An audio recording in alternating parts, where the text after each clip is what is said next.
ബഹുമാനപ്പെട്ട ഗുരുജനങ്ങളെ, മാതാപിതാക്കളെ, പ്രിയ സുഹൃത്തുക്കളെ, നമ്മൾ ഇന്ന് മേധാസൂക്തത്തിന്റെ ഒരു വ്യാഖ്യാനമാണ് ഉദ്ദേശിക്കുന്നത്. മേധാസൂക്തം തൈത്തരീയ ആരണ്യകത്തിലെ 4-ാം അധ്യായത്തിലെ 10-ാം പ്രപാഠകത്തിലെ 41 മുതൽ 44 വരെയുള്ള അനുവാകങ്ങളിലാണ് ഈ മേധാസൂക്തം വരുന്നത്. അപ്പൊ ഇത് തൈത്തരീയം എന്ന് പറയുമ്പോൾ തന്നെ നമുക്കറിയാലോ, അത് എന്താണ്, അത് ഒരു ഈ നമ്മുടെ ആരണ്യങ്ങളുമായിട്ട് ബന്ധപ്പെട്ട് വരുന്ന ഒരു ഭാഗമാണ്. ഈ വേദത്തിന് 4 ഭാഗങ്ങൾ, ഋഗ്യജുസ്സാമാഥർവങ്ങൾ എന്ന് പറയുന്ന 4 വേദങ്ങള്. അതല്ല, വേദത്തിന് സംഹിത, ബ്രാഹ്മണം, ആരണ്യകം, ഉപനിഷത്ത്, ഇവരുടെ 4 ഭാഗങ്ങൾ ഉണ്ടല്ലോ. അത് ഈ സംഹിത എന്ന് പറയുന്നത് വേദ മന്ത്രങ്ങളാണ്. ആരണ്യങ്ങൾ എന്ന് പറയുന്നത് വേദത്തിലെ വാനപ്രസ്ഥാശ്രമം വരിക്കുന്ന ആളുകൾക്ക് അവരുടെ ധ്യാനത്തിനും ആരാധനയ്ക്കും ഒക്കെ ആയിട്ടുള്ള മന്ത്രങ്ങളാണ്. അപ്പൊ ഈ മന്ത്രങ്ങള് എന്തിനു വേണ്ടിയിട്ടാണ്? അവർക്ക് ബുദ്ധി വികസിക്കാൻ വേണ്ടിയിട്ടാണ്. അതായത് നന്നായിട്ട് ബുദ്ധിശക്തി കിട്ടിയതിന് ശേഷമാണ് എന്തിലേക്ക് പോണത്? വേദാന്തത്തിന്റെ അധ്യയനത്തിലേക്ക് പോകുന്നത്. വേദാന്തം അധ്യയനം ചെയ്ത് കഴിയുമ്പോൾ ജ്ഞാനം സിദ്ധിക്കുകയും ജ്ഞാനം സിദ്ധിച്ച ആള് മുക്തനായി തീരുകയും ചെയ്യാം. ജീവിച്ചിരിക്കെ തന്നെ മുക്തിയിലേക്ക് എത്തിക്കുക, ഇതാണ് ലക്ഷ്യം.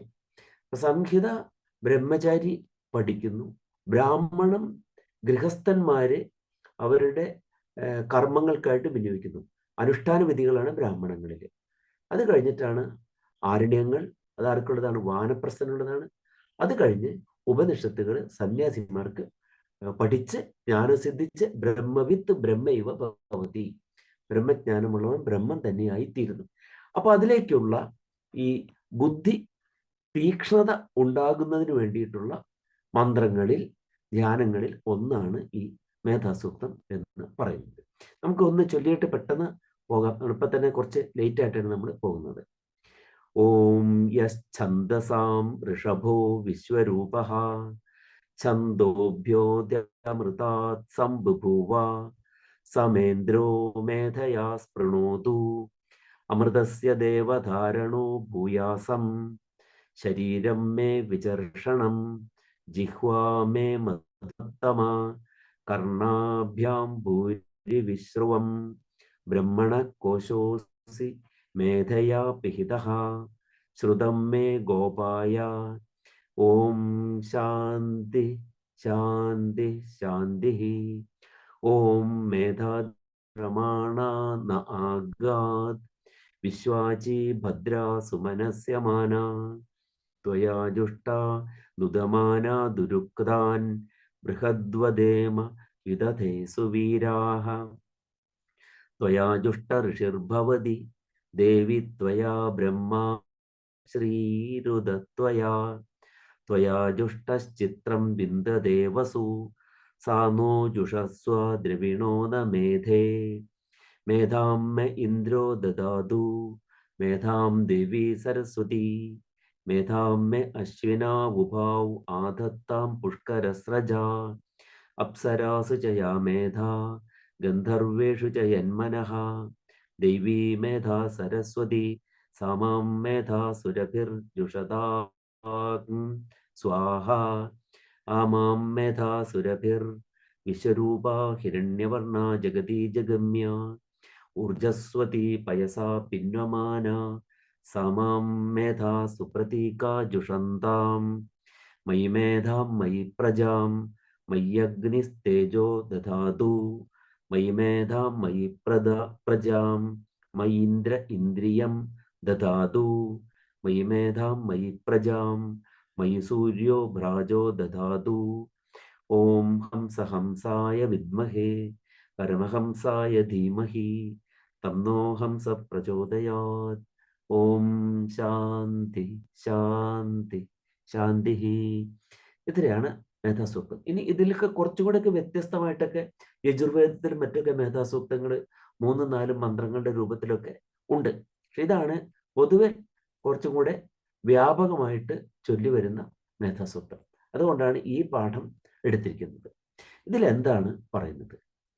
ആദ്യം തന്നെ ഓം യസ് ഛന്ദസാം ഋഷഭോ വിശ്വരൂപ ഛന്ദോഭ്യോദ്യമൃതാത് സംബഭൂവ സമേന്ദ്രോ മേധയാ സ്പൃണോതു അമൃതസ്യ ദേവധാരണോ ഭൂയാസം ശരീരം മേ വിചർഷണം ജിഹ്വാ മേ മധുമത്തമ കർണാഭ്യാം ഭൂരി വിശ്രുവം ബ്രഹ്മണ കോശോസി മേധയാ പിഹിത ശ്രുതം മേ ഗോപായ. ഇതാണ് അതിലെ ആദ്യത്തെ അനുവാദം.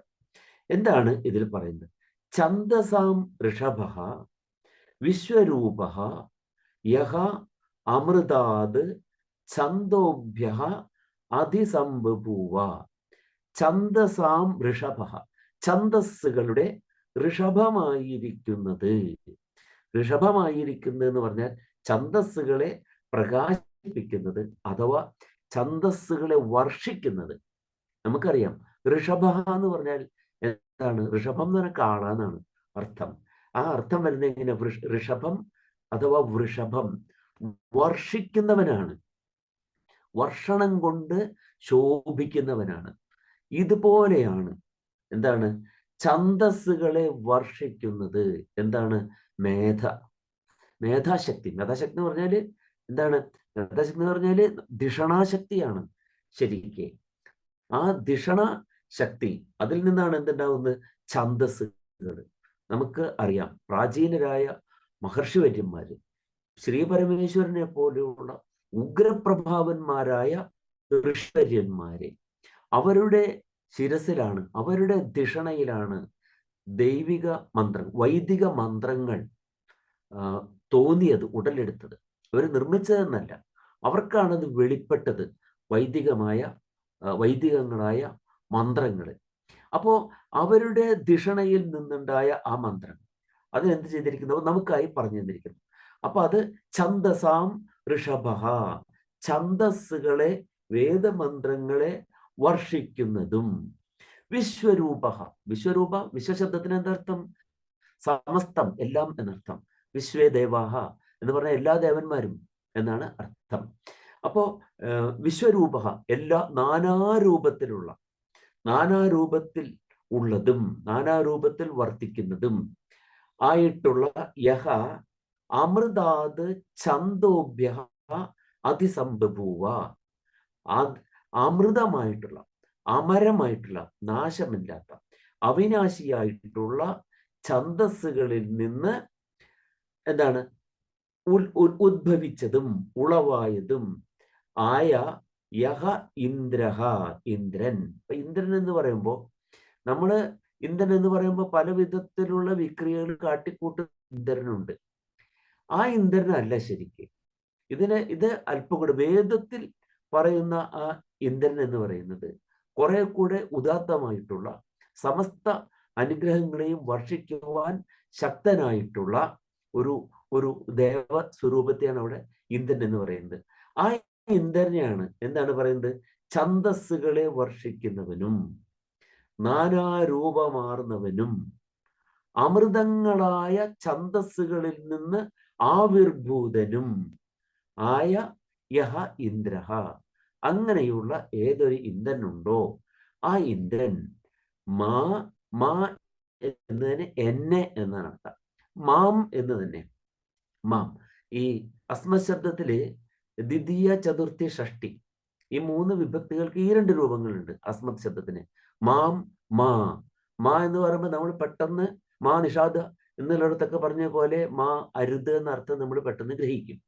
അങ്ങനെയല്ല, വേദങ്ങളിലേക്ക് ഈ മാം എന്നുള്ളതിന് പകരം മാ എന്നാണ് അധികം പ്രയോഗിക്കാറ് വൈദിക സാഹിത്യത്തിൽ. അപ്പൊ നമ്മൾ അസതോ മാ സദ്ഗമയ, അവിടെ മാ എന്നുള്ളതിന് അരുത് എന്നല്ല അർത്ഥം. അസതഹ മാം, എന്നെ എന്നാണ് അർത്ഥം, അല്ലേ? മാം വിദ്ധി ജനകാത്മജാം എന്ന് സുമിത്ര ലക്ഷ്മണനോട് പറഞ്ഞത്. മാം വിദ്ധി ജനകാത്മജ, ആ മാം തന്നെയാണ് ഇവിടെ. അപ്പോ ആ ഇന്ദ്രൻ മാ, എന്നെ മേധയാ സ്പൃണോതു, മേധ കൊണ്ട് എന്നെ സ്പൃണോതു. സ്പൃണോതു എന്ന് പറഞ്ഞാൽ സ്പൃ എന്ന ധാതുവിന് പ്രീതി പരിപാലനയോ, പ്രീതി എന്ന അർത്ഥം, പരിപാലനം എന്നും അർത്ഥമുണ്ട്. അപ്പോൾ എന്നെ പ്രീണിപ്പിക്കുകയും പരിപാലിക്കുകയും ചെയ്യട്ടെ. ആ ഇന്ദ്രൻ എന്നെ മേധാശക്തി നൽകി സന്തോഷിപ്പിക്കുകയും പരിപാലിക്കുകയും ചെയ്യട്ടെ എന്ന് അതിൻ്റെ അർത്ഥം.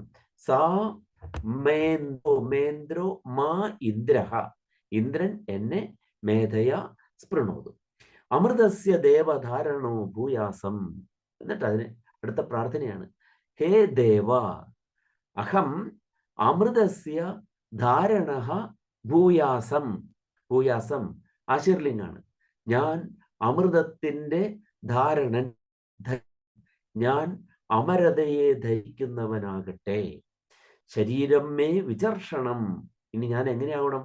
ആ മേധാശക്തി കിട്ടി ഞാൻ അമരതയെ ധരിക്കുന്നതിന് പ്രാപ്തനായി തീർന്നാൽ, ശരീരം മേ വിചർഷണം, എൻ്റെ ശരീരം വിചർഷണമായിരിക്കണം. വിചർഷണം എന്ന് പറഞ്ഞാൽ എന്താണ്? ചലിക്കുന്നത് എന്നാണ് അർത്ഥം. അത് കർമ്മശേഷിയുള്ളത് എന്നർത്ഥം. ചർഷണി, ചർഷണി എന്ന് പറഞ്ഞാൽ സഞ്ചരിക്കുന്നത് എന്നാണ്. നമ്മൾ ഈ പുണ്യാഹത്തിന്റെ മന്ത്രങ്ങളിൽ ഒരെണ്ണം നമ്മൾ പറയുന്നുണ്ട്, ഈശാന വാര്യാണാം ക്ഷയന്തി ചർഷണീനാം ആപോ യാചാമി ഭേഷജം. ഇതിലുള്ളതാണ്, നമ്മുടെ മന്ത്രങ്ങളിൽ ഉള്ളതാണ്, പുണ്യാഹ മന്ത്രങ്ങളിൽ. അപ്പൊ അതിൽ പറയുന്ന ഒരു വളരെ പ്രധാനപ്പെട്ട ഒരു കാര്യമാണത്. ഈശാന വാര്യാണാം, വരണീയങ്ങളായിട്ടുള്ള സ്പൃഹണീയങ്ങളായിട്ടുള്ള ഗുണങ്ങൾക്കൊക്കെ എന്താണ്?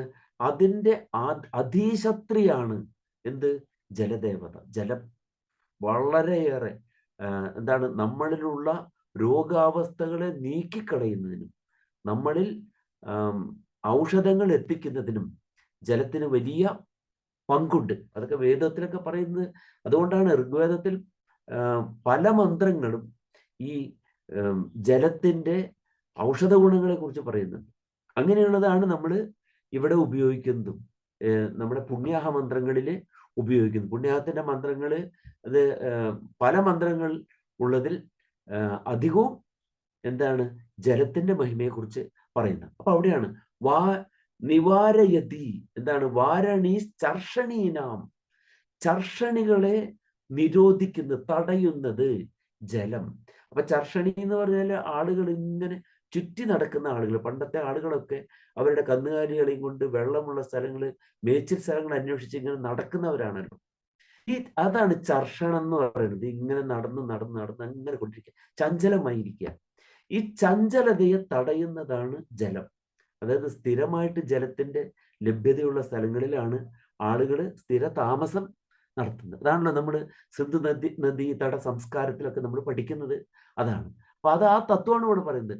നിവാരയന്തി ചർഷണീനാം, അലഞ്ഞു നടക്കുന്ന ആളുകളെ എന്താണ്? സ്ഥിരമായി വസിപ്പിക്കുന്നവളാണ് ജലം, ജലദേവത. ആ ജലത്തോട് ഞാൻ ഭിഷജത്തെ യാചിക്കുന്നു, അതായത് ഔഷധത്തെ യാചിക്കുന്നു. വെള്ളം, നല്ല വെള്ളമാണ് പ്രകൃതിയിൽ നിന്ന് കിട്ടുന്ന വെള്ളം. എന്താണ്? ധാരാളം ഔഷധമുള്ളതാണ്. നമുക്കൊക്കെ അതിനെക്കുറിച്ചൊക്കെ അറിയാം അല്ലേ? നമ്മുടെ ചുറ്റുപാടുള്ള വൃക്ഷങ്ങളുടെയൊക്കെ എന്തുണ്ട്? ഗുണങ്ങൾ വെള്ളത്തിൽ എത്തുന്നുണ്ട്. അതിലൂടെ അരിച്ചിറങ്ങി കിണറ്റിലും ജലാശയങ്ങളിലേക്ക് എത്തുമ്പോൾ നല്ല ഔഷധ ഗുണങ്ങൾ അതിൽ വരുന്നുണ്ട്. അതോടൊപ്പം എന്താണ്? അമ്മമാര് കുഞ്ഞുങ്ങളിലേക്ക് ഔഷധങ്ങൾ എത്തിക്കുന്നത് പോലെ ഭൂമി ദേവിയുടെ പല പല പ്രക്രിയകൾ അല്ലെ? നല്ല ആഴത്തിൽ വലിയ വൻവൃക്ഷങ്ങളുടെ വേരുകൾ എവിടം വരെയാണ് പോകുന്നത്? നമുക്ക് ആവശ്യമുള്ള ധാതുക്കളും ദ്രവ്യങ്ങളും ലവണങ്ങളും ഒക്കെ സ്ഥലം വരെയാണ് വൃക്ഷങ്ങളുടെ വേര് പോകുന്നത്. അല്ലാതെ നേരെ അങ്ങ് താഴേക്ക് പോലെ, വളരെ താഴേക്ക് പോയാൽ അപകടകരമായിട്ടുള്ള പല സാധനങ്ങളും അതിലുണ്ടാവും. പക്ഷെ ജീവനെ നിലനിർത്തുന്നതിന് പര്യാപ്തമായിട്ടുള്ളതായ ധാതുക്കളും ലവണങ്ങളും ഒക്കെയുള്ള സ്ഥലങ്ങളിലാണ് വൃക്ഷങ്ങളുടെ, വൻവൃക്ഷങ്ങളുടെ വേരുകൾ പോലും ചെല്ലുന്നത്. അവിടുന്ന് അതെല്ലാം വലിച്ചെടുത്തിട്ട് അവയുടെ ഫലങ്ങളിലൂടെ നമുക്ക് തരും. നമ്മൾ തിന്നാലും തിന്നില്ലെങ്കിലും എന്താണ്? തിന്നാൽ ഫലത്തിൽ നമുക്ക് നേര് കിട്ടും. അല്ലെങ്കിൽ എന്താണ്? അത് നേരിട്ട് ഭൂമിയുടെ മുകളിലേക്ക് അത് വരും. വെള്ളത്തിലൂടെ അത് വീണ്ടും ജലാശയങ്ങളിലേക്ക് എത്തും. അങ്ങനെ ഒരു കുട്ടികൾക്ക് പല രൂപത്തിൽ പല മാർഗങ്ങളും അവലംബിച്ച് ഔഷധ ഗുണമുള്ള വസ്തുക്കൾ കൊടുക്കുന്ന ഒരു അമ്മയെ പോലെയാണ് പ്രകൃതി. അപ്പൊ ആ പ്രകൃതിയാണ് എന്താണ്? അത് ഈശാന, വരണീയങ്ങളായിട്ടുള്ള എല്ലാറ്റിനെയും വെള്ളത്തിലെത്തിക്കുന്നു. പിന്നെയോ വായുവിനിടയും തരുന്നു അല്ലെ? വൃക്ഷങ്ങളുടെയൊക്കെ ഗന്ധവാഹനാണ് കാറ്റ്. അപ്പൊ ഗന്ധം വഹിക്കുന്നു എന്ന് പറയുമ്പോൾ എന്താണ്? അവയുടെ ചെറിയ അംശങ്ങളെ അത് വഹിക്കുന്നുണ്ട്. അപ്പോൾ എല്ലാ വൃക്ഷങ്ങളും ഔഷധങ്ങളായിരിക്കും. അവയുടെ ഔഷധ ഗുണങ്ങളും കൊണ്ടാണ് വായുവും നമ്മളിലേക്ക് വരുന്നത്. അപ്പൊ ജലവും വായുവും ആയി നമ്മുടെ ചുറ്റുപാടുമുള്ള നിരവധി ഔഷധങ്ങൾ നമ്മളിലേക്ക് എത്തിക്കുന്ന വലിയ പ്രക്രിയ നടക്കുന്നുണ്ട്. അപ്പൊ അതുകൊണ്ടാണ് ഈ ജലത്തെക്കുറിച്ച് ഇപ്രകാരം പറയുന്നത്. അപ്പൊ ചർഷണി സഞ്ചരിച്ചു കൊണ്ടിരിക്കുന്നത്, ചലിച്ചു കൊണ്ടിരിക്കുന്നത്. ഇവിടെ എൻ്റെ ശരീരം വിചർഷണം, വിശേഷേണ ചർഷണമാകട്ടെ, നന്നായി ചലിക്കുന്നതാകട്ടെ എന്ന് പറഞ്ഞാൽ എന്താണ് അർത്ഥം? നന്നായി കർമ്മശേഷിയുള്ളതായി തീരട്ടെ എൻ്റെ ശരീരം. അപ്പൊ ശരീരം മേ വിചർഷണം. പിന്നെയോ ജിഹ്വാമേ മധുമത്തമാ, എൻ്റെ ജിഹ്വ, എൻ്റെ നാക്ക് ഏറ്റവും മധുമത്തമയായിരിക്കട്ടെ, ഏറ്റവും മാധുര്യമാർന്നതാകട്ടെ. ഇവിടെ ശരിക്കും അഥർവവേദത്തിലെ ചില മന്ത്രങ്ങൾ ഇവിടെ നമ്മൾ ഓർക്കേണ്ടതുണ്ട്. അഥർവവേദത്തിലെ കുറെ മന്ത്രങ്ങൾ ഇങ്ങനെയാണ് പറയുന്നത്: എൻ്റെ ശത്രുക്കൾ 10 100 ആയിക്കൊള്ളട്ടെ, ഓഷധികളെ നിങ്ങൾ എൻ്റെ സ്വരം മധുരമാക്കി തരും.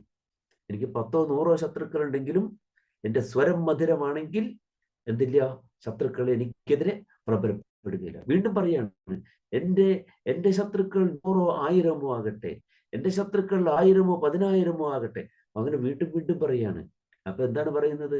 എന്തൊക്കെയാണെങ്കിലും, എത്ര ശത്രുക്കൾ ഉണ്ടെങ്കിലും നിങ്ങളുടെ സ്വരം മധുരമാണെങ്കിൽ നിങ്ങൾക്ക് ശത്രുക്കൾ ഉണ്ടാവില്ല എന്നാണ് അഥർവവേദം പറയുന്ന കുറെ മന്ത്രങ്ങളിൽ. അഥർവവേദം അപ്രകാരം പറയുന്നുണ്ട്. അത് തന്നെയാണ് ഇവിടെ. എന്താണ്? ജിഹ്വാമേ മധുമത്തമാൻ, എൻ്റെ നാവ് ഏറ്റവും മധുമത്ത്, മാധുര്യമുള്ളത്. അതിൽ തന്നെ താപത്യം ഏറ്റവും മാധുര്യമുള്ളതാകട്ടെ. കർണാഭ്യാം ഭൂരി വിശ്രുവം, ഞാൻ എൻ്റെ കൊണ്ട് ധാരാളമായി കേട്ടിരിക്കുന്നു. കേട്ടതും ഭൂരി ഭൂയാത്, എൻ്റെ കർണങ്ങൾ കൊണ്ട് ഞാൻ കേട്ടത് ധാരാളമായി തീരട്ടെ എന്ന് പറഞ്ഞാൽ അതിന്റെ അർത്ഥം എന്താണ്? അഥവാ അത് മംഗളമുള്ളതായി തീരട്ടെ. എങ്ങനെയാണ് കേട്ടത് ധാരാളം ഉള്ളതായി തീരുന്നത്? കേട്ടത് നമ്മുടെ മനസ്സുമായി സംവദിച്ച് അതിൽ നിന്ന് നൂതനങ്ങളായ അർത്ഥതലങ്ങളെ ഉൾക്കൊണ്ടുകൊണ്ട് അത് ബൃഹത്തായി തീരട്ടെ. വളരെ സംക്ഷിപ്തമായി പറഞ്ഞ കാര്യങ്ങളും നമ്മുടെ മനസ്സിന്റെ ശക്തി, അത് മേധാശക്തിയുമായി യോജിക്കുമ്പോൾ അതെന്തായിത്തീരുന്നു? അത് ഭൂരി ആയിത്തീരുന്നു. കേട്ടത് കുറച്ചാണെങ്കിലും അതിൽ നിന്ന് നാം ഗ്രഹിക്കുന്നത് ഒരാശയ പ്രപഞ്ചം തന്നെയാണ്. അതാണ് ഇവിടെ പറയുന്നത്. കർണാഭ്യാം യത് വിശ്രുതം തത് ഭൂരി ഭൂയാത്, കർണങ്ങൾ കൊണ്ട് ഞാൻ കേട്ടത് എന്തായിരിക്കട്ടെ? അത് ധാരാളമായി തീരട്ടെ. അത് എന്താണ്? അതിന് ധാരാളം പൊലിമ ഉണ്ടാകുമാറാകട്ടെ. എങ്ങനെയാണ്? നല്ല അർത്ഥതലങ്ങളെ അതിനോട് ചേർത്തുകൊണ്ട്. കാരണം നമുക്ക് പറഞ്ഞു തരുന്ന നമ്മുടെ തിരുലിഖിതങ്ങളെല്ലാം എങ്ങനെയുള്ള വാക്കുകളാണ്? ഇംപ്രഗ്നേറ്റഡ് വേർഡ്സ് ആണ്, ഗർഭിതാർത്ഥങ്ങളായ പദങ്ങളാണ്. അതുകൊണ്ട് ശരിയായ ധിഷണാശാലിയായ ആൾ അതിനെ കേൾക്കുമ്പോൾ അതെന്താണ്? അത് വലിയ ആശയ പ്രപഞ്ചത്തെ തന്നെ പ്രദാനം ചെയ്യുന്നതായിരിക്കും. ബ്രഹ്മണകോശോസി മേധയാ പിഹിത, സാക്ഷാത് ബ്രഹ്മണ മേധാശക്തിയാൽ പിഹിതമായ ആവൃതമായ ബ്രഹ്മകോശം തന്നെയാകുന്നു നീ. ആരോടാണ് പറയുന്നത്? ഇന്ദ്രനോടാണ് പറയുന്നത്. സാക്ഷാത് ബ്രഹ്മകോശം തന്നെയാണ്, മേധയാൽ ആവൃതമായ ബ്രഹ്മകോശം തന്നെയാണ് നീ. അതുകൊണ്ട് ശ്രുതം മേ ഗോപായ, ഞാൻ കേട്ട കാര്യങ്ങൾ എന്നെ ഗോപനം ചെയ്യുന്നതായിരിക്കട്ടെ, എൻ്റെ രക്ഷണത്തിന് അത് സഹായകമായി തീരട്ടെ. ശ്രവണത്തിലൂടെ എന്താ ഉണ്ടാകുന്നത്? ജ്ഞാനമാണ് ഉണ്ടാകുന്നത്. ജ്ഞാനത്തിലൂടെ എന്തുണ്ടാകുന്നു? മുക്തി ഉണ്ടാകുന്നു. മുക്തിക്കപ്പുറം, മോക്ഷത്തിന് അപ്പുറം എന്താണ് നമുക്ക് സ്പൃഹണീയമായിട്ടുള്ളത്? അങ്ങനെ നമുക്ക് നമ്മളെ മുക്തിയിലേക്ക് നയിക്കുന്ന ശരിയായ ജ്ഞാനം പ്രദാനം ചെയ്യുന്നതിന് നമ്മുടെ ശ്രവണങ്ങൾക്ക് കഴിയട്ടെ എന്ന് പറഞ്ഞുകൊണ്ട് ശാന്തി ശാന്തി ശാന്തി. ആധ്യാത്മികവും ആദിഭൗതികവും ആദിദൈവികവുമായിട്ടുള്ള ദുഃഖങ്ങൾക്ക് അറുതി ഉണ്ടാകട്ടെ എന്ന് ആ അനുവാദം അവിടെ അവസാനിക്കാൻ. നമുക്ക് വേഗം വേഗം പറഞ്ഞു പോയെങ്കിലേ നമ്മുടെ സമയപരിധിയിൽ എല്ലാം ഒന്ന് കഷ്ടിച്ചെന്ന് പറയാൻ കഴിയുള്ളൂ. രണ്ടാമത്തത്, മേധാദേവി ജുഷമാണ ന ആഗാത് വിശ്വാചി ഭദ്രാ സുമനസ്യമാന ത്വയാ ജുഷ്ടാനുദമാനാ ദുരുക്താൻ ബൃഹദ്വദേമ വിദധേ സുവീരാഹ. ത്വയാ ജുഷ്ട ഋഷിർഭവതി ദേവി ത്വയാ ബ്രഹ്മാ ആഗതശ്രീഃ ഉദത്വയാ. ത്വയാ ജുഷ്ടശ്ചിത്രം ബിന്ദതേ വസു സാനോ ജുഷസ്വ ദ്രവിണോ ന മേധേ. എന്താണ്? മേധാദേവി ജുഷമാണ, മേധാദേവി പ്രിയമാണ്, ജുഷമാണ് സന്തോഷിക്കുന്നവളായിട്ട്, മേധാദേവി ആമോദത്തോടു കൂടിയിട്ട് നഹ ആഗാത്. നഹ എന്ന് പറഞ്ഞാൽ നമ്മളിലേക്ക്, അസ്മാൻ നമ്മളിലേക്ക് എന്നർത്ഥം, നമ്മളിലേക്ക് വരട്ടെ. എങ്ങനെയുള്ള മേധാദേവിയാണ്? വിശ്വാചി ഭദ്ര സുസ്യമാന. വിശ്വാചി, എന്താണ് വിശ്വാചി എന്ന് പറഞ്ഞാല്? വിശ്വം അശനാദി ഇത് വിശ്വാചി, വിശ്വത്തെയും അശിക്കുന്നവൾ എന്നാണ് അർത്ഥം. വിശ്വത്തെയും അശിക്കുന്നവൾ. നമ്മൾ പിശാചഹ എന്നുള്ള പദം പ്രയോഗിക്കുന്നില്ലേ? ആരാണ് പിശാചഹ? പിശിതം അശനാദി ഇത് പിശാചഹ. പിശിതം, പിശിതം എന്ന് പറഞ്ഞാൽ മാംസം, പച്ചമാംസം, അതിനെ അശിക്കുന്നവനാണ് പിശാജ്, പിശാചഹ എന്ന് പറയുന്നത്. ഇവിടെ വിശ്വാചി എന്താണ്? വിശ്വത്തെ അശിക്കുന്നവൾ, എല്ലാറ്റിനെയും അശിക്കുന്നവൾ. അശിക്കുക എന്ന് പറഞ്ഞാൽ അനുഭവിക്കുക, അനുഭവിച്ച് എക്സ്പീരിയൻസ് ചെയ്യുക, അറിയുക എന്നർത്ഥമാണ്. അറിയുക എന്ന് പറഞ്ഞാൽ നമ്മുടെ സങ്കല്പം അനുസരിച്ച്, ഭാരതീയമായ സങ്കല്പം അനുസരിച്ച് അറിയുക എന്ന് പറഞ്ഞാൽ അനുഭവിച്ചറിയുക എന്നാണ് അർത്ഥം. അനുഭവിച്ച് അറിയുക. നമ്മൾ അഗ്നിയെ പറയുന്നില്ലേ? എന്താണ്? അഗ്നി എങ്ങനെയുള്ളതാണ്?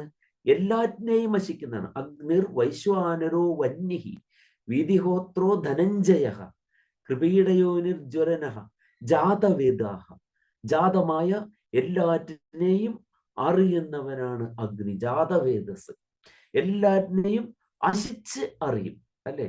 ഉണ്ടായത് എല്ലാം എന്തായിത്തീരും? എല്ലാം ദഹിച്ചു പോകും. നമ്മുടെ ഗാത്രമാണെങ്കിലും, അല്ലെ, ശരീരം വിശരണം സംഭവിക്കുന്നുണ്ടാവും, ശീര്യത്താവുക, അഴുകിപ്പോവുക, ഗെറ്റിംഗ് ഡികമ്പോസ്ഡ്.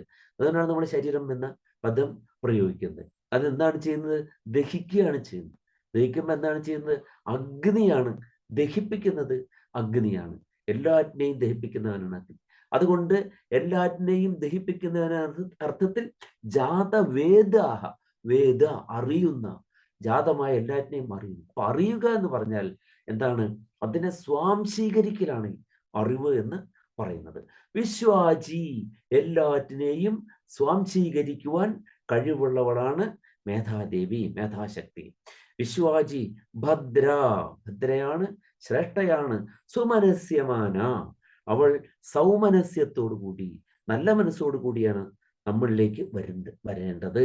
അങ്ങനെ നമ്മളിലേക്ക് വരട്ടെ മേധാദേവി. എന്നിട്ട് പറയാണ്, മേധാദേവിയോട് പറയാണ്, ത്വയാ ജുഷ്ട നുദമാന ദുരുക്താൻ ബൃഹദ്വദേമ വിദധേ സുവീരാഹ. ഇതൊരു അർത്ഥഗർഭമായിട്ടുള്ള പ്രാർത്ഥനയാണ്. ത്വയാ ജുഷ്ടാഹ, അങ്ങയാൽ പ്രീണിപ്പിക്കപ്പെടുന്നവരായി ഞങ്ങൾ, അതായത് അങ്ങയുടെ പ്രീതി ഞങ്ങളിൽ ഉണ്ടാകുമ്പോൾ ഞങ്ങൾക്ക് ആനന്ദമുണ്ടാകും. അങ്ങനെ അങ്ങയാൽ സന്തോഷിപ്പിക്കപ്പെടുന്നവരായി ഞങ്ങൾ നുദമാനാഹ, നുദതി പ്രേരിപ്പിക്കുന്നു എന്നർത്ഥം. ഞങ്ങൾ നിന്റെ പ്രീതി കൊണ്ട് ഞങ്ങൾ പ്രേരിപ്പിക്കപ്പെടും. എന്തിനായിട്ടാണ് പ്രേരിപ്പിക്കപ്പെടുന്നത്? പ്രേരിപ്പിക്കപ്പെടുമ്പോൾ ഞങ്ങൾ ദുരുക്താൻ ബൃഹദ്വദേമ വിദധേ സുവീരാഹ, ഞങ്ങൾ സുവീരന്മാരാവും, നല്ല വീരന്മാരായി തീരും. എങ്ങനെയുള്ളവരാണ് വീരന്മാര്? സു വിശേഷ ഈരയതി, ഈരണം ചെയ്യുക, പറയുക, നന്നായി വിശേഷമായ വിധം പറയുവാൻ കെൽപ്പുള്ളവരായി തീരും ഞങ്ങൾ. സുവിഈരാഹ, സുഷ്ടു നന്നായി, വിശേഷേണ ഈരണം ചെയ്ത് പറയാൻ ശക്തിയുള്ളവരായത്. നല്ല മേധാശക്തി ഉണ്ടാകുമ്പോൾ മേധാശക്തിയാൽ പ്രേരിതരായി ഞങ്ങൾ നന്നായി പറയും, പറയുന്നവരാകും. എവിടെ നന്നായി പറയും? വിദധേ, വിദധങ്ങളിൽ. വിദധങ്ങൾ എന്ന് പറഞ്ഞാൽ എന്താണ്? വിജ്ഞാനത്തിന് വേണ്ടിയിട്ടുള്ള സദസ്സുകളാണ്, പരിഷത്തുകളാണ്, ചർച്ചകൾ നടക്കുന്ന വേദികളാണ്. ജനക മഹാരാജാവിൻ്റെ ഒക്കെ രാജധാനിയിലൊക്കെ നിരന്തരമായി നടന്നിരുന്ന വേദികളെ പറ്റി നമുക്കറിയാം. അവിടെ ചർച്ചകൾ, ജനക മഹാരാജാവ് വലിയ വലിയ പാരിതോഷികങ്ങളാണ് അദ്ദേഹം ബ്രഹ്മജ്ഞന്മാർക്ക് നൽകിയിരുന്നത്. അങ്ങനെ എന്താണ് യാജ്ഞവൽക്യൻ അവിടെ പോയതും കൊമ്പിലും കുളമ്പിലും സ്വർണം കെട്ടിയ പശുക്കളുടെ വലിയ കൂട്ടം തന്നെ അവിടെ ഇഷ്ടമുള്ളവർക്ക് എടുക്കാമെന്നാണ് പറയുന്നത്. അവിടെ ജഡ്ജസിന്റെ തീരുമാനം അനുസരിച്ചിട്ടല്ല, അത് സ്വയം നിശ്ചയിക്കാം ആരാണ് ഏറ്റവും വലിയ ബ്രഹ്മജ്ഞനെന്ന്, അവർക്ക് കൊണ്ടുപോകാമെന്നാണ് പറയുന്നത്. അപ്പൊ യാജ്ഞവൽക്യൻ അവിടെ ഉള്ളപ്പോഴാണ് ആരും കൊണ്ടുപോകുന്നില്ല പശുക്കളെ. അപ്പോഴാണ് യാജ്ഞവൽക്യൻ പറയുന്നത്, ശിഷ്യന്മാരോട് പറയുന്നത്, ശരി, ഈ പശുക്കളെ നമ്മുടെ ആശ്രമത്തിലേക്ക് കൊണ്ടുപോയിക്കൊള്ളൂ. അങ്ങനെ കൊണ്ടുപോകാൻ തുടങ്ങുമ്പോഴാണ് എല്ലാവരും അവിടെ ചോദ്യങ്ങളൊക്കെ ചോദിക്കുന്നത്. ഗാർഗിയും മറ്റൊക്കെ ഒരുപാട് ആചാര്യന്മാർ അവിടെ ചോദിക്കുന്നുണ്ട്. ഗാർഗിയും മുന്നിലുണ്ട് യാജ്ഞവൽക്യനോട് ചോദ്യം ചോദിക്കാൻ. അപ്പോൾ സ്ത്രീകളെ അവഗണിച്ച ഒരു സംസ്കാരമല്ല നമ്മളുടേത് എന്നുള്ളത് നമ്മളവിടെ തിരിച്ചറിയേണ്ടതുണ്ട്. ഗാർഗിയെ പോലെയുള്ളവരൊക്കെ, മൈത്രേയിയെ പോലെയുള്ളവരൊക്കെ, ജുഗുവിനെ പോലെയുള്ളവരൊക്കെ, അവിടെ ധാരാളം, സൂര്യയെ പോലെയുള്ളവർ, ധാരാളം ബഹ്വ്യഃ മന്ത്രദ്രഷ്ട്ര്യഃ ഋഷികാഹ അസൻ, ധാരാളം ഋഷികമാരുണ്ടായിരുന്നു, സ്ത്രീകളുണ്ടായിരുന്നു ഋഷിമാരിൽ. ആണ് ഋഷിക എന്ന പദം പറയുന്നത്. ധാരാളം ഉണ്ടായിരുന്നു അവിടെയൊക്കെ. അപ്പോ അത് നമ്മൾ പലപ്പോഴും പറയുന്നത് സ്ത്രീകളെ കെട്ടിയിട്ട സംസ്കാരമാണ് നമ്മുടേതാണ്. അങ്ങനെയല്ല, സ്ത്രീകളെ ഒരിക്കലും അങ്ങനെയല്ല. അവർ വലിയ സ്വാതന്ത്ര്യം ഉള്ളവരും സദസ്സുകളിൽ അവരങ്ങനെ എന്താണ് ആദരിക്കപ്പെട്ടിരുന്നവരുമാണ്. അതാണ് ഋഗ്വേദത്തിൽ ഒരിടത്ത് പറയുന്നുണ്ട്. ഈ സമയത്ത് ഋഗ്വേദത്തിലെ ഒരു കോണ്ടെക്സ്റ്റിൽ പറയുന്നതാണ്, ഇപ്പോൾ ഗർഭിണിമാരായിട്ടുള്ള സ്ത്രീകൾ പുറത്തേക്ക് പോവുക. ഗർഭിണിമാരായിട്ടുള്ള സ്ത്രീകൾ ഇപ്പോൾ പുറത്തേക്ക് പോവുക.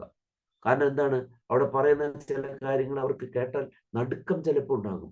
അതില്ലാതിരിക്കാനാണ്. ഇത് ഗർഭിണിമാർ നടുങ്ങാൻ പാടില്ല. നടുക്കമുണ്ടായാൽ എന്താണ്, അത് ശിശുവിനെ ബാധിക്കും. അതുകൊണ്ട് ഇപ്പൊ നിങ്ങൾ പുറത്തേക്ക് പോവുക. ചില കാര്യങ്ങളൊക്കെ നിങ്ങൾ പറയട്ടെ. യസ്തേ ഹന്തി പദയന്തം നിഷത്നം യസരീസൃപം ജാതം യസ്തേ ജിഘാംസതി തമിച്ഛയാമസി.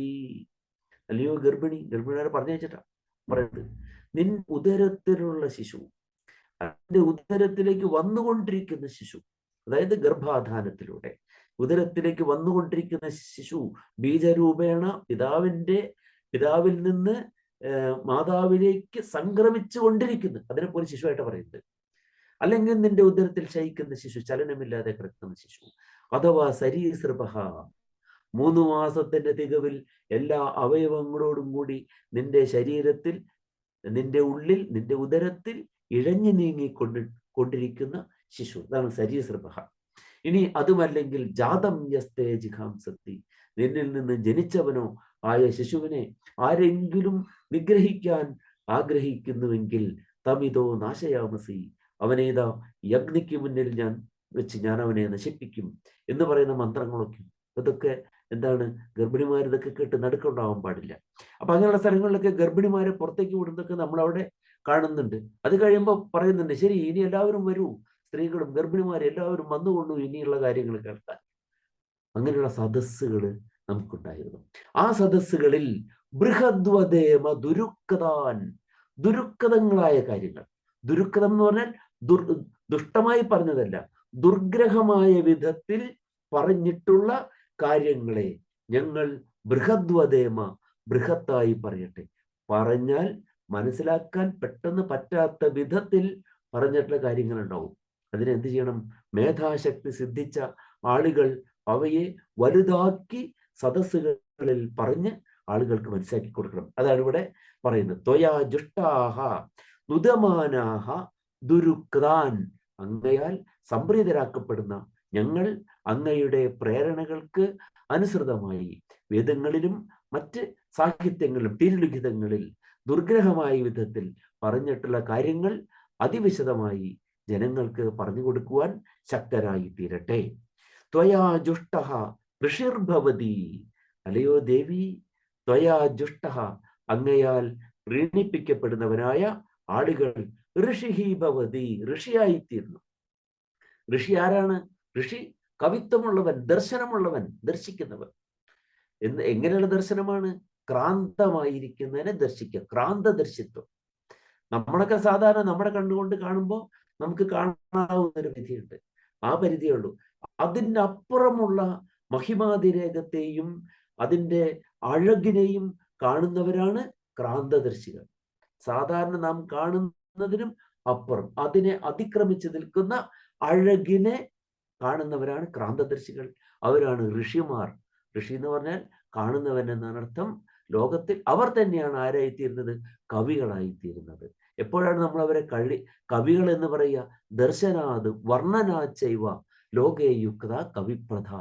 ദർശിക്കുകയും ദർശിച്ചതിനെ വർണ്ണിക്കുകയും ചെയ്യുമ്പോൾ കവികൾ എന്ന് നമ്മൾ ലോകത്തിൽ പറയും. അല്ലെങ്കിൽ ശരിയായ അർത്ഥത്തിൽ ദർശനം ഉണ്ടായാൽ തന്നെ കവിയാണ്, വർണ്ണിച്ചില്ലെങ്കിൽ പോലും കവിയാണ് എന്നർത്ഥം. ത്വയാജുഷ്ട നുദമാനാഹ ദുരുക്താൻ ബൃഹദ്വദേമ വിദധേ സുവീരഹ. അല്ലയോ ദേവി, അങ്ങയാൽ അനുഗ്രഹീതരാകുന്ന സന്തോഷിപ്പിക്കപ്പെടുന്നവരായ ഞങ്ങൾ എന്താണ് സദസ്സുകളിൽ ദുർഗ്രഹങ്ങളായ വിധത്തിൽ പറയപ്പെട്ടിട്ടുള്ള കാര്യങ്ങൾ വിശദമായി പറയുന്നവരാകട്ടെ. അങ്ങയുടെ അനുഗ്രഹം കൊണ്ട് ത്വയാജുഷ്ട ഋഷിർഭവതി, നിന്നാൽ അനുഗ്രഹിക്കപ്പെടുന്നവർ ഋഷിയായിത്തീർന്നു. ദേവി ത്വയാ ബ്രഹ്മ ആഗതശ്രീഹി ഉദത്വയാ, പിന്നെയോ ത്വയാ ബ്രഹ്മ അപി ആഗതശ്രീഹി, ബ്രഹ്മാവ് പോലും നിന്റെ പ്രസാദം കൊണ്ട് സംപ്രാപ്തമായ ഐശ്വര്യത്തോടു കൂടിയവനായിത്തീരുന്നു. ബ്രഹ്മാവിന് പോലും ഐശ്വര്യത്തെ പ്രദാനം ചെയ്യാൻ നിനക്കാണ് കഴിയുന്നത്.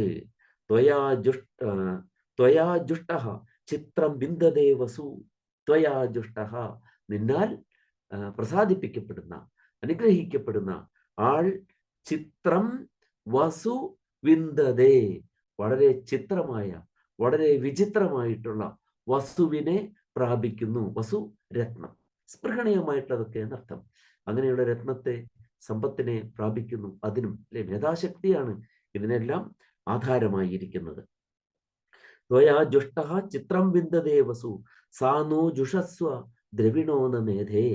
അങ്ങനെയുള്ള അങ്ങ് നഹ ഞങ്ങളെ ദ്രവിണഹ വിധത്സ്വ, ഞങ്ങളെ ദ്രവ്യങ്ങളുള്ളവരാക്കി തീർക്കൂ, ഞങ്ങൾക്ക് നല്ല സമ്പത്തിനെ പ്രദാനം ചെയ്യൂ. സമ്പത്ത് എന്ന് പറയുമ്പോൾ നമ്മൾ വെറും അതിനെ ഭൗതികമായ സമ്പത്ത് എന്ന് പറയാൻ പാടില്ല. എന്താണ് നമ്മൾ നേരത്തെ പറഞ്ഞ പോലെ ഈശാനാവാര്യാണാം ക്ഷയന്തി ചർഷണീനാം എന്ന് പറഞ്ഞ പോലെ സ്പൃഹണീയങ്ങളായിട്ടുള്ള എല്ലാം നമുക്ക് ഉണ്ടാകണം. അപ്പൊ നമുക്ക് നല്ല ബുദ്ധിശക്തി ഉണ്ടാവുക, നല്ല വാക്കുണ്ടാവുക, നല്ല കാഴ്ചപ്പാടുകൾ ഉണ്ടാവുക.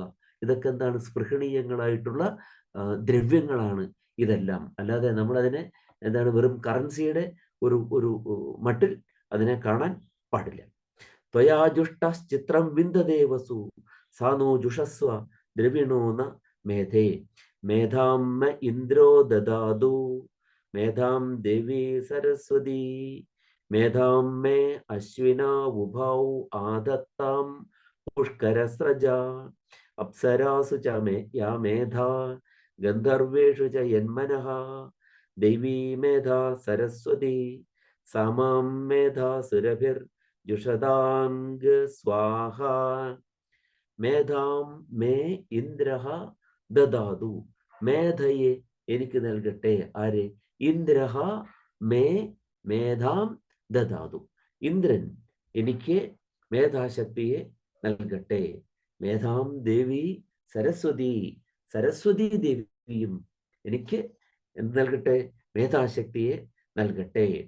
മേധാമ്മ അശ്വിനാ ഉഭൗ ആദത്താം പുഷ്കരസ്രജൗ. പുഷ്കരസ്രജ എന്നായിട്ട് നിർത്തിയിട്ടുണ്ട് ചിലടത്ത് പുഷ്കരസ്രജ അപ്സരാസു എന്ന് വരുമ്പോൾ അത് രണ്ട് വിധത്തിൽ വരും. ഒന്ന് പുഷ്കരസ്രജ, പുഷ്കരമാകുന്ന സ്രക്ക് കൊണ്ട്, സ്രക്ക് എന്നുള്ളതിന് മാല എന്നർത്ഥം. അപ്പൊ പുഷ്കരസ്രജ, പുഷ്കരമാല കൊണ്ട്. പുഷ്കരം എന്നുള്ളതിന് താമര എന്നൊരർത്ഥം ഉണ്ട്. അപ്പൊ താമരമാല, താമരമാല കൊണ്ട് അശ്വിനി ദേവതകൾ രണ്ടുപേരും, അശ്വികൾ രണ്ടുപേരും എനിക്ക് എന്ത് നൽകട്ടെ എന്നാണ് പറയുന്നത്? അവർ എനിക്ക് മേധയെ നൽകട്ടെ എന്നർത്ഥം. അല്ലെങ്കിൽ പുഷ്കരസ്രജൗ എന്നാണെങ്കിൽ പുഷ്കര സ്രക്കുകളോട് കൂടിയ അശ്വിനി ദേവതകൾ. പുഷ്കരസ്രക്ക്, പുഷ്കരമാകുന്ന മാലയോട് കൂടിയ അശ്വിനി ദേവകൾ. അപ്പൊ അവിടെ സുരഭിലമായിട്ടുള്ള പുഷ്കരം എന്നുള്ളതിനെ എന്താണ് താമര എന്ന അർത്ഥം പറഞ്ഞ് താമരമാലയോട് കൂടിയ അശ്വിനി ദേവതകൾ എന്ന് ചില എന്താണ് വ്യാഖ്യാനങ്ങൾ കണ്ടിട്ടുണ്ട്. പക്ഷെ അവിടെ എനിക്ക് തോന്നുന്നു അതിനേക്കാൾ കുറച്ചുകൂടെ നല്ലതായിട്ട് തോന്നുന്നത് യഥാർത്ഥത്തില് ഈ അശ്വിനി ദേവതകൾക്ക് ജലത്തോടാണ് കൂടുതൽ ആഭിമുഖ്യം ഉള്ളത്. ജലം, ആ വെള്ളം എങ്ങനെയുള്ളതാണ്, വെള്ളത്തിനാണ് ഇവര് പ്രത്യേകിച്ച് ആരാണ്, ഈ ദേവലോകത്തെ വൈദ്യന്മാരാണ് ഇവര്. അപ്പൊ അവിടെ താമര എന്നതിനേക്കാൾ കുറച്ചുകൂടെ നല്ല അർത്ഥം എനിക്ക് തോന്നുന്നത് ജലം എന്നാണ്. ജലത്തിന്റെ മാലയോട് കൂടിയ അശ്വിനി ദേവതകൾ നമുക്ക് എന്ത് തരട്ടെ, മേധാശക്തി നൽകട്ടെ. അതിനെന്താ വെച്ചാൽ ഇവരുടെ ഈ കഥകളും എടുത്തു നോക്കിയാൽ ഈ അശ്വിനി ദേവതകളുടെ പേരെന്താണ് ശരിക്കും? അവർ ഇരട്ട ദേവതകളാണ്. അശ്വിനികൾ നമ്മൾ പറയുന്നു, അവരുടെ പേര് എന്താണ്? സത്യൻ എന്നും ദസ്രൻ എന്നുമാണ് അവരുടെ പേര്. സത്യനും ദസ്രനും ആണ്. സൂര്യന് സംജ്ഞയിലുണ്ടായ ഇരട്ട കുട്ടികളാണ് ഇവര്. ഒരാൾക്ക് സത്യൻ എന്ന് പേര്, ഒരാൾക്ക് ദസ്രൻ എന്ന പേര്.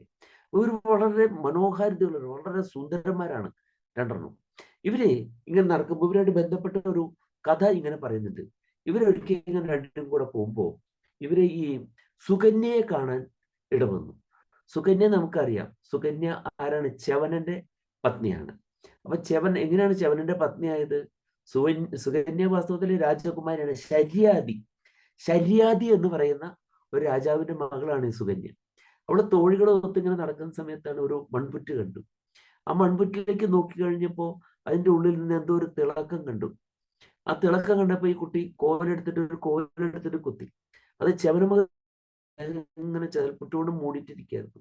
അദ്ദേഹത്തിന്റെ കണ്ണിന്റെ കണ്ണാണ് ഇതിന്റെ ഉള്ളിലൂടെ തിളങ്ങുന്നതായിട്ട് കണ്ടത്. ഉടനെ തന്നെ ഇവിടെ ഒരു കോലെടുത്തിട്ട് ഒരു കൗതുകം കൊണ്ട് ആ കണ്ണിൽ കുത്തി. ആ കണ്ണ് പൊട്ടി. അപ്പൊ മഹർഷി അവിടെ ഇരുന്നിട്ട് വേദന കൊണ്ട് പൊളഞ്ഞു. പക്ഷെ ആ കുട്ടി വിട്ടില്ല, രണ്ടാമത്തെ കണ്ണിലും കുത്തി. അങ്ങനെ അദ്ദേഹത്തെ പൂർണ്ണമായിട്ട് അന്ധനാക്കി. അദ്ദേഹം അതിന് പുറത്തു വന്നതിനും കുട്ടിയെ ശപിച്ചില്ല. പക്ഷെ എന്താണ് പറഞ്ഞത്? വിവാഹം ചെയ്യണമെന്ന് പറഞ്ഞു. അപ്പൊ അങ്ങനെ വിവാഹമൊക്കെ നടന്നു. അപ്പോ ഈ രണ്ടുപേരും സത്യനും ദസ്രനും അശ്വിനി ദേവതകൾ ഇവരൊരിക്കൽ ഇങ്ങനെ പോകുന്നത്, ഈ കുട്ടി എന്ത് ചെയ്തു, കുളി കഴിഞ്ഞിട്ട് വരികയാണ്. ഈ സുകന്യ അതീവ സുന്ദരിയായിട്ടുള്ള അവളെ കണ്ടപ്പോൾ ഇവർക്ക് രണ്ടുപേർക്കും അവളോട് അഭിനിവേശം ഉണ്ടായി. അവര് അക്കാര്യം അവളെ അറിയിക്കുകയും ചെയ്തു. അവള് പറഞ്ഞു, ഞാൻ ച്യവനന്റെ പത്നിയാണ് എന്ന് പറഞ്ഞു. ഇവര് പറഞ്ഞു, എന്തിന് ഒരു വൃദ്ധനും അന്ധനുമായിട്ടുള്ള ഒരാളുടെ പത്നിയായിട്ട് ഇത്രയും സുന്ദരിയായി നീ എന്തിനാണ് ഇരിക്കുന്നത് എന്ന് പറഞ്ഞു. അവൾ പറഞ്ഞു, അത് അത് എൻ്റെ ഭർത്താവാണ്, എനിക്ക് എൻ്റെ പാതിവ്രത്യം കാക്കണം എന്ന് പറഞ്ഞു. അപ്പോ അവര് പറഞ്ഞു, ശരി, നീ ഒരു കാര്യം ചെയ്യേ, നീ ചെയ്തിട്ട് ഭർത്താവിനോട് ചോദിക്കേ, ഞങ്ങൾ രണ്ടുപേരും നിന്നെ വിവാഹം കഴിക്കാൻ ആഗ്രഹിക്കുന്നു എന്ന വിവരം നിന്റെ ഭർത്താവിനോട് പോയിട്ട് പറയുക. ഇനി നിന്റെ ഭർത്താവിന് വേണമെങ്കിൽ ഞങ്ങള് കാഴ്ചശക്തി കൊടുക്കുകയും ചെയ്യാം എന്ന് പറഞ്ഞു. ഏതായാലും അവിടെ ചെന്ന് പറഞ്ഞു, അദ്ദേഹം പറഞ്ഞു, നിനക്ക് ഇഷ്ടമാണെങ്കിൽ നീ അവരെ ഭരിച്ചുകൊള്ളൂ എന്ന് പറഞ്ഞു. അവിടെ അതിന് തയ്യാറായില്ല. അപ്പോ പറഞ്ഞു, ഒരു കാര്യം ചെയ്യാം, ഞങ്ങൾ ഇദ്ദേഹത്തിന്റെ ഈ വൈരൂപ്യമെല്ലാം മാറ്റാം, പ്രായാധിക്യം കുറയ്ക്കാം, ഇദ്ദേഹത്തിന്റെ അന്ധത മാറ്റാം, സുന്ദരന്മാരാക്കാം, എന്നിട്ട് ഞങ്ങളും അവരെ പോലെ ഇദ്ദേഹത്തെ പോലെയാവും, ഞങ്ങളെപ്പോലെ സുന്ദരനാക്കാം, കണ്ടാൽ അറിയാത്ത വിധത്തിൽ ഐഡന്റിക്കലാവും. അശ്വിനി ദേവതകളും ച്യവനെയും കണ്ടാൽ അറിയാത്തവരാവും. എന്നിട്ട് നിനക്ക് ഞങ്ങളിൽ ഒരാളെ സ്വീകരിക്കാൻ തയ്യാറാണോ എന്ന് ചോദിച്ചു. അപ്പോ ച്യവനോട് ചോദിച്ചിട്ട് ച്യവനും പറഞ്ഞു, ശരി, അങ്ങനെ ആയിക്കോട്ടെ എന്ന് പറഞ്ഞു. ച്യവനോട് ഒരു തടാകത്തിൽ ഇറങ്ങാൻ പറഞ്ഞു. ആ തടാകത്തിൽ ഇറങ്ങി മുങ്ങാൻ പറഞ്ഞു. അശ്വിനി ദേവതകളും തടാകത്തിൽ ഇറങ്ങി മുങ്ങി. എന്നിട്ടോ 3 പേരും പൊങ്ങി കഴിഞ്ഞപ്പോൾ 3 പേരും കണ്ടാൽ യാതൊരു വ്യത്യാസവും ഇല്ല. ഇതിലൊരാളെ സ്വീകരിച്ചോളൂ എന്ന് പറഞ്ഞു. അപ്പോൾ കൃത്യമായിട്ട് നമ്മുടെ ദമയന്തിക്കുണ്ടായ പരീക്ഷണം പോലെയാണ് അല്ലേ? പല പല നടന്മാരിയ്ക്കുന്നു, ഏതാണ് ശരിയായ നടൻ? ഏതാണെങ്കിലും അവൾ യാതൊരു തെറ്റും വരാതെ ച്യവനനെ തന്നെ ഭരിക്കുകയാണ് ചെയ്തത്. അങ്ങനെ അശ്വിനി ദേവതകൾക്ക് വളരെ സന്തോഷമായി. അവിടെ അനുഗ്രഹിച്ചു. അപ്പൊ എന്താണ് അവിടെ? ജലത്തിലൂടെയാണ് അവിടെ അതിൻ്റെ ഒരു വലിയ പ്രത്യേകത. അതാണ് ജലത്തിലൂടെയാണ് എന്ത് ചെയ്യുന്നത്? രോഗങ്ങളെ മാറ്റുന്നതും അതുപോലെ തന്നെ യൗവനം വീണ്ടെടുക്കുന്നു. അപ്പൊ ഈ ജലവുമായിട്ട് ബന്ധപ്പെട്ട് പിന്നെയും വേറെ ചില കഥകളൊക്കെ അശ്വിനി ദേവതകള് ജലം എത്തിച്ചു കൊടുക്കുക, ഇങ്ങനെയുള്ള കഥകൾ പലതും ഉണ്ട്. അപ്പൊ അതുകൊണ്ട് ജലം എന്തായിട്ട് സ്വീകരിച്ചിട്ടുള്ളവര്, അതിന്റെ ചികിത്സയുടെ ഉപാധിയായിട്ട് സ്വീകരിച്ചിട്ടുള്ള ഈ അശ്വിനി ദേവതകള്. അപ്പൊ ഈ അശ്വിനി ദേവതകൾ എന്ത് നൽകട്ടെ എന്നാണ് പറയുന്നത്? പുഷ്കരസ്രജ അശ്വിനൗ മേ എന്തായിട്ട് ഉഭൗ ആദത്താം. അശ്വിനി ദേവതകളും നമുക്ക് മേധയെ പ്രദാനം ചെയ്യട്ടെ. എങ്ങനെയുള്ള മേധ, എങ്ങനെയുള്ള ബുദ്ധിയാണ് തരേണ്ടത്? അപ്സരാസു ചയാ മേധ ഗന്ധർവേഷു ചയന്മനഃ ദൈവീ മേധ സരസ്വതി സാമാം മേധ സുരഭിർ ജുഷതാം സ്വാഹ. അപ്സരസ്സുകളിലുള്ളതായ മേധ. ഏത് വിധത്തിലുള്ള മേധയാണ് അപ്സരസ്സിലുള്ളത്? ദേവഗായകന്മാരായിട്ടുള്ള ഗന്ധർവന്മാരിൽ ഏത് വിധത്തിലുള്ളതായ മനസ്സാണോ ഉള്ളത്? അപ്പോ അപ്സരസ്സിലുള്ളതായ അഴകും ഗന്ധർവന്മാരിലുള്ളതായ ശക്തിവിശേഷങ്ങളും ഗാനശക്തിയും അതുപോലെ തന്നെ നല്ല മനസ്സും ഇതെല്ലാം പ്രദാനം ചെയ്യുന്നതായ മേധാശക്തിയെ നമുക്ക് പ്രദാനം ചെയ്യുമാറാകട്ടെ. അപ്സരാസു ചയാ മേധ ഗന്ധർവേഷു ചയന്മനഃ ദേവീ മേധ സരസ്വതി സാമാം മേധ സുരഭിഹി ജുഷതാം സ്വാഹ. ആ മേധ സരസ്വതി മേധ തന്നെയാണ്, ദൈവികമായ മേധ തന്നെയാണ് ആര്? സരസ്വതി. ദൈവികമായ ബുദ്ധി തന്നെയാണ് സരസ്വതി എന്ന് പറയുന്നത്. സരസിന്റെ സരസ് ഉള്ളവൾ എന്നാണല്ലോ സരസ്വതി എന്നതിനർത്ഥം. സരസ് എന്തിന്റെ സരസാണ്? വിജ്ഞാനത്തിന്റെ സരസ്. ആ വിജ്ഞാനത്തിന്റെ സരസുള്ളവടെ സരസ്വതി എന്ന് പറയുന്നു. ആ ദൈവികമായിട്ടുള്ള മേധാശക്തി തന്നെയാണ് സരസ്വതി. സാ മേധ സുരഭിയായ ആ മേധ, സൗരഭ്യമാർന്ന. സുരഭി എന്നൊക്കെ പറയുമ്പോൾ അതിന് വലിയ അർത്ഥതലങ്ങളുണ്ട്. ഗന്ധം, നല്ല ഗന്ധമാണ് അല്ലെ? എല്ലാറ്റിനും സുരഭിയായി വർത്തിക്കുന്നത്. ഏറ്റവും മനസ്സിനിണങ്ങുന്ന ഗന്ധം എന്താണ്? സഗന്ധർ എന്നൊരു പദം നമ്മൾ ഉപയോഗിക്കാറുണ്ട്. സഗന്ധർ എന്ന് പറഞ്ഞാൽ എന്താണ്? ഒരേ വർഗത്തിൽപ്പെട്ടവ എന്നർത്ഥം അല്ലെ? മനുഷ്യന്മാർക്കെല്ലാം ഒരേ ഗന്ധം, മനുഷ്യരെല്ലാം സഗന്ധരാണ്. ആനകൾക്കെല്ലാം ഒരേ ഗന്ധം. അതിൽ തന്നെ ചെറിയ വ്യത്യാസങ്ങൾ ഉണ്ടാവും അല്ലെ? ആനകൾ, പല വിധത്തിലുള്ള ആനകളെ തിരിച്ചറിയുന്നത് അവയുടെ ഗന്ധം കൊണ്ടാണ്. അശ്വായുർവേദത്തിലൊക്കെ അത് പറയുന്നുണ്ട്. നമ്മുടെ പാലകാപ്യത്തില് പറയുന്നുണ്ട്. മാതംഗലീല അവിടെയൊക്കെ അത് പറയുന്നുണ്ട്. ഓരോ ആനയ്ക്കും ഓരോ ഗന്ധമാണ്. എങ്കിലും ആനയുടെ ഗന്ധം പ്രത്യേകമുണ്ട് അല്ലെ? പല വിധത്തിലുള്ള ആനകൾ പോവാം. ആന നടന്നു പോയിട്ട് നമ്മൾ പറയും ആനയുടെ ഗന്ധമുണ്ട്. വേറൊരു വിഭാഗത്തിൽപ്പെട്ട ആന പോട്ടെ, വേറൊരു തരം ആന പോട്ടെ, ഇപ്പൊ ഗംഭീരവേദിയായിട്ടുള്ള ഒരു ആന പോട്ടെ, നമ്മൾ പറയും ആനയുടെ ഗന്ധമുണ്ട്. പല ആന പോയാലും ആനയുടെ ഗന്ധത്തിൽ വാസ്തവത്തിൽ ചെറിയ വ്യത്യാസങ്ങളുണ്ടെങ്കിലും അതിൽ ചില സാമ്യങ്ങളുണ്ട്, സാമാന്യതകൾ അവയിലെല്ലാം ഉണ്ട്. അതാണ് ആനയുടെ ഗന്ധം. അപ്പൊ ആ ഗന്ധമുള്ളവയൊക്കെ ആനകളാണ്. സഗന്ധർ എന്ന് പറയും. മാനുകളെല്ലാം സഗന്ധർ. അപ്പോ എല്ലാറ്റിനോടും സുരഭിയായിരിക്കുന്ന ദേവി എന്ന് പറയുമ്പോൾ അതിന്റെ അർത്ഥം എന്താണ്? എല്ലാറ്റിനും എന്താണ്? തങ്ങളുടെ സഗന്ധയായി തന്നെ അറിയുന്നത്. അതായത് ഓരോന്നിനോടും ഇണങ്ങുന്ന വിധത്തിലുള്ളതായ വിശ്വത്തിൽ, പ്രപഞ്ചത്തിൽ ഏതെല്ലാം സൃഷ്ടികളുണ്ടോ ആ സൃഷ്ടികളോടെല്ലാം ഇണങ്ങിച്ചേരത്തക്ക വിധത്തിലുള്ള ഗന്ധമുള്ളത് എന്ന് പറഞ്ഞാൽ common to each and every one എന്നാണ് അതിന്റെ അർത്ഥം. അങ്ങനെയുള്ളതായ ദേവി ഈ ധിഷണ എന്താകട്ടെ എന്നാണ് പറഞ്ഞിട്ടുള്ളത്? ജുഷതാം. അത് നമ്മളെ, ആ ദേവി നമ്മെ സന്തോഷിപ്പിക്കുമാറാകട്ടെ. ആ ദേവി. അപ്പോ എന്താണ് ഇതിന് ദേവി മാനുഷി എന്നൊരു പാഠഭേദവും കൂടെ ഉണ്ട്. സാമാം മേധ എന്താണ്? അപ്സരാസു ച മേധ ഗന്ധർവേഷു ച യന്മനഃ ദൈവീ മേധ സരസ്വതി സാമാം മേധ സുരഭിർ ജുഷതാം സ്വാഹ. അപ്പോ ഈ ദേവി മേധ, അതിന് മാനുഷി എന്നൊരു വാക്കും പറയുന്നുണ്ട്. അതായത് മാനുഷി ദേവി എന്നാണ്. മനുഷ്യന്മാരിൽ ധിഷണാശാലികളായിട്ടുള്ള ആളുകളുണ്ടല്ലോ, അവരിലുള്ളതായ ആ ശക്തി, വിലാസം അതെന്താണ്? അത് ദൈവികമാണ്, അത് സരസ്വതി തന്നെയാണ് എന്നാണ് ആ പറയുന്നതിന്റെ അർത്ഥം.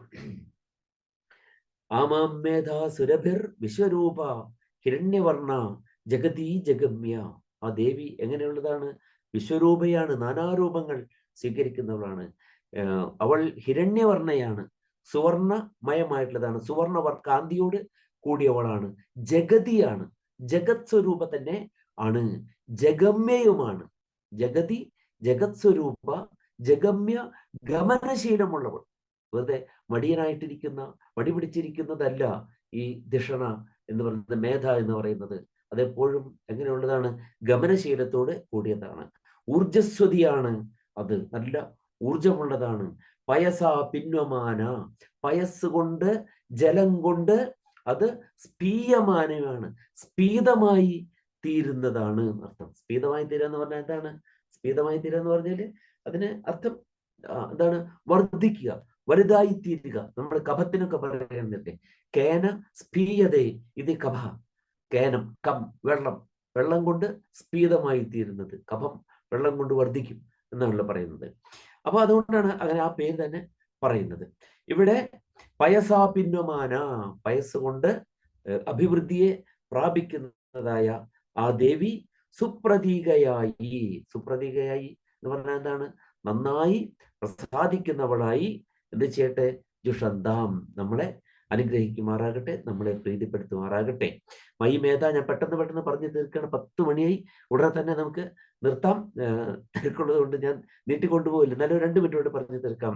മൈ മേധാം മൈ പ്രജാം മൈ അഗ്നി തേജോ ദധാതു. മൈ മേധാം മൈ പ്രജാം മൈ അഗ്നി തേജഹ ദധാതു. അഗ്നി എന്നിൽ എന്തിനെയെല്ലാം തരട്ടെ എന്നാണ്? മേധയെ നൽകട്ടെ. മൈ പ്രജയെ നൽകട്ടെ. പ്രജകൾ ഉണ്ടാകുന്നതിന് വേണ്ടതായ എന്താണ്? ആരോഗ്യസ്ഥിതി, അതിനു വേണ്ടതായ ശക്തി നമുക്ക് നൽകട്ടെ.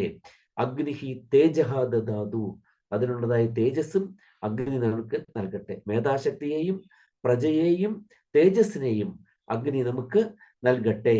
മൈ മേധാം മൈ പ്രജാം മൈ ഇന്ദ്രഹ ഇന്ദ്രിയം ദദാതു. ഇന്ദ്രൻ എന്തെല്ലാം നൽകട്ടെ? നമുക്ക് മേധാശക്തിയും പ്രജകളെയും ഇന്ദ്രിയങ്ങളെയും നൽകട്ടെ. കേടുപാടില്ലാത്ത ഇന്ദ്രിയങ്ങളായിട്ട്, ജ്ഞാനേന്ദ്രിയങ്ങളും കർമ്മേന്ദ്രിയങ്ങളും ഉഭയേന്ദ്രിയമായ മനസ്സും എല്ലാ ഇന്ദ്രിയങ്ങൾക്കും നല്ല കരുത്ത് ഇന്ദ്രൻ നൽകുമാറാകട്ടെ. മൈ മേധാം മൈ പ്രജാം മൈ സൂര്യോ ഭ്രാജോ ദധാതു. എന്നിൽ എന്തിനെയെല്ലാം നൽകട്ടെ എന്നാണ് പറയുന്നത്? മേധ നൽകട്ടെ, മേധാശക്തിയെ നൽകട്ടെ. എന്നിൽ പിന്നെ ഭ്രാജഹ, ഭ്രാജഹ ശോഭ. ആരാണ്? സൂര്യൻ. എന്നിലേക്ക് ശോഭയെയും നൽകുമാറാകട്ടെ. മൈ മേധാം മൈ പ്രജാം മൈ സൂര്യോ ഭ്രാജോ ദധാതു. ഓം ഹംസ ഹംസായ വിദ്മഹേ പരമഹംസായ ധീമഹി തന്നോ ഹംസഃ പ്രചോ ഹംസഃ പ്രചോദയാത്. ആ ഹംസം എന്നെ പ്രചോദിപ്പിക്കട്ടെ. എന്താണ് ഹംസം എന്ന് പറയുന്നത്? സഹ അഹം, ഞാൻ തന്നെയാകുന്ന, നമ്മളുടെ തന്നെ സ്വരൂപമായിട്ടുള്ള പരമാത്മ ചൈതന്യത്തെയാണ് നമ്മൾ ഹംസം എന്ന് പറയുന്നത്. സഹ അഹം, സോഹം, അത് തന്നെയാണ് മറിച്ച് എന്ത് പറയുന്നത്? ഹംസഹ എന്ന് പറയുന്നത്. അതുകൊണ്ട് എൻ്റെ സ്വരൂപം തന്നെയായിട്ടുള്ള, എൻ്റെ സ്വരൂപം തന്നെ ആയതുകൊണ്ട് ഋഷീശ്വരന്മാർ സോഹം എന്നോ ഹംസം എന്നോ പറയുന്നത് എന്നർത്ഥമാണ്. ഋഷീശ്വരന്മാർ സോഹം എന്ന് പറയും, ഹംസഹ എന്നും പറയും. അങ്ങനെ പറയുന്നതായ, വിശേഷിപ്പിക്കുന്നതായ അല്ലയോ പരമാത്മാവേ, ഞങ്ങൾ അങ്ങയുടെ സ്വരൂപം സമ്പാദിക്കുവാൻ, ആ സ്വരൂപം പ്രാപിക്കുവാൻ ഞങ്ങൾ ശക്തരായി തീരട്ടെ. അതിനുവേണ്ടി ഞങ്ങൾ എന്ത് ചെയ്യുന്നു? പരമഹംസായ ധീമഹി, പരമഹംസത്വം പ്രാപിക്കുന്നതിന് വേണ്ടി, അതിനുവേണ്ടിയാണ് ഞങ്ങൾ എന്ത് ചെയ്യുന്നത്? ഞങ്ങൾ ധ്യാനം ചെയ്യുന്നത്, ഞങ്ങൾ ധ്യാന നിമഗ്നരാകുന്നത് പരമാത്മ സ്വരൂപത്തെ സാക്ഷാത്കരിക്കുന്നതിന് വേണ്ടിയിട്ട്. തന്നോ ഹംസഹ പ്രചോദയാ, അങ്ങനെ ചെയ്തുകൊണ്ടിരിക്കുന്ന പരമാത്മത്വ സിദ്ധിക്ക് വേണ്ടി യത്നിക്കുകയും അതിനുവേണ്ടി അധ്യയനം ചെയ്യുകയും അതിനുവേണ്ടി ധ്യാനനിരതനാവുകയും ഉപാസനാ കർമ്മങ്ങളിൽ വ്യാപൃതനാവുകയും എല്ലാം ചെയ്യുന്ന സമസ്ത കർമ്മങ്ങളും അതിനുവേണ്ടിയാണ്. അങ്ങനെ ചെയ്യുന്ന എന്നെ ആ ഹംസം പ്രചോദിപ്പിക്കുമാറാകട്ടെ. ഓം ശാന്തി ശാന്തി ശാന്തി. ആധ്യാത്മികവും ആദിഭൗതികവും ആദിദൈവികവുമായിട്ടുള്ള ദുഃഖങ്ങൾക്ക് അറുതി ഉണ്ടാകുമാറാകട്ടെ. ഇതാണ് ഏകദേശം ഒരു അർത്ഥം. ഇതിൽ തന്നെ ഇതിലെ ഓരോ ഭാഗവും കുറെ കൂടി വിശദമായിട്ട് പറയേണ്ടതുണ്ട്. അതിൽ നമുക്ക് സമയം അനുവദിക്കാത്തത് കൊണ്ട് നിർത്തുന്നു. എല്ലാവർക്കും നമസ്കാരം. മേധ എന്ന് പറഞ്ഞാലേ, മേധ മേധ എന്ന് പറഞ്ഞാൽ ബുദ്ധിശക്തി തന്നെയാണ്, ബുദ്ധിശക്തി തന്നെയാണ്. അത് പ്രത്യേകിച്ച് അതിന് ഒരു ഒരു അലൗകികമായ ഒരു തലം അവിടെ സങ്കല്പിക്കാൻ നമ്മൾ ഒരു ദൈവികമായിട്ടുള്ളതായ ബുദ്ധിശക്തി അത് തന്നെയാണ്. അപ്പോൾ അതിന് എല്ലാറ്റിനെയും എന്താണ് ഒരു നന്മയുടെ കാഴ്ചപ്പാടിൽ അതിനെ കാണാൻ കഴിയുക, അപ്രകാരമുള്ള ആ ബുദ്ധിശക്തിയാണ്. കാര്യം ബുദ്ധി എല്ലാവർക്കും ഉണ്ട്, പക്ഷെ എന്തായിക്കൊള്ളുന്നില്ല, അത് നന്മയിൽ മാത്രം പ്രവർത്തിക്കുന്നതല്ല. അപ്പോൾ ആത്യന്തികമായ നന്മയെ ലക്ഷ്യമാക്കി പ്രവർത്തിക്കാൻ കഴിയുന്ന, ചിന്തിക്കാൻ കഴിവുള്ള ആ ഒരു പ്രതിഭയുടെ ആ ഒരു ഫാക്കൽറ്റി, അതിനെയാണ് മേധ എന്ന് ഇവിടെ പറഞ്ഞിട്ടുള്ളത്. ബുദ്ധിശക്തി തന്നെ, നല്ല ബുദ്ധിശക്തി. പ്രതിഭ എന്നൊക്കെ പറയില്ലേ, പ്രതിഭ. എന്താണ് പ്രതിഭ? നവ ഉന്മേഷശാലിനി പ്രജ്ഞ പ്രതിഭ. നിമിഷവും ഉന്മേഷത്തോടു കൂടിയതായിരിക്കുക, പുതുമയാർന്ന വിധത്തിൽ കാര്യങ്ങൾ കാണാനുള്ള കഴിവ്, ആ പ്രതിഭ തന്നെയാണ് ഇവിടെ മേധ എന്ന് പറയുന്നത്. വെറും ബുദ്ധിയല്ല, അത് പുതുമ. നമ്മൾ പറയില്ലേ, എന്താണ് ചിലപ്പോൾ നമ്മൾ പറയല്ലേ, ആളുകൾ നോക്കുന്ന സമയത്ത് ഇതെന്താ ഇപ്പൊ തന്നെ കണ്ടതുപോലെ നോക്കണത്, എന്താ ഇപ്പൊ തന്നെ കണ്ടതുപോലെ എന്ന് പറഞ്ഞാൽ ഓരോ നിമിഷം കാണുമ്പോഴും പുതുമയുള്ളതായിട്ട് തോന്നുക. അതുപോലെ പുതുമയോടുകൂടി കാണാൻ കഴിയുന്ന ആ ഒരു മാനസിക അവസ്ഥയാണ് മേധ എന്ന് ഇവിടെ പറയുന്നത്. ഈ മേധാസൂക്തത്തിന്റെ വേറൊരു വേർഷൻ മുമ്പ് കേൾക്കുകയുണ്ടായി. വേറെ വെർഷൻ ഉണ്ട്, ഇപ്പൊ യജുർവേദത്തിലൊക്കെ ഉണ്ട്. ഉണ്ടല്ലേ?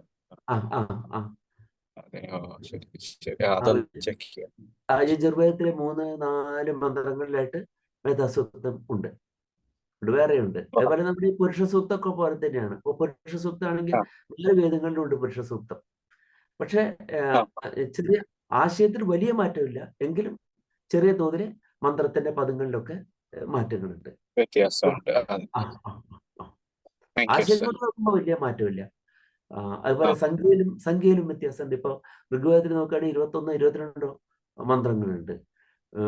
ഋഗ്വേദത്തിലാണ് ഉള്ളതിൽ കൂടുതലായിട്ട്. വേറെ ചിലതിൽ 14, 15, 16 അങ്ങനെയൊക്കെ ആയിട്ട് ഉണ്ട്, മാറ്റങ്ങളുണ്ട്. Thank you sir. Thank you.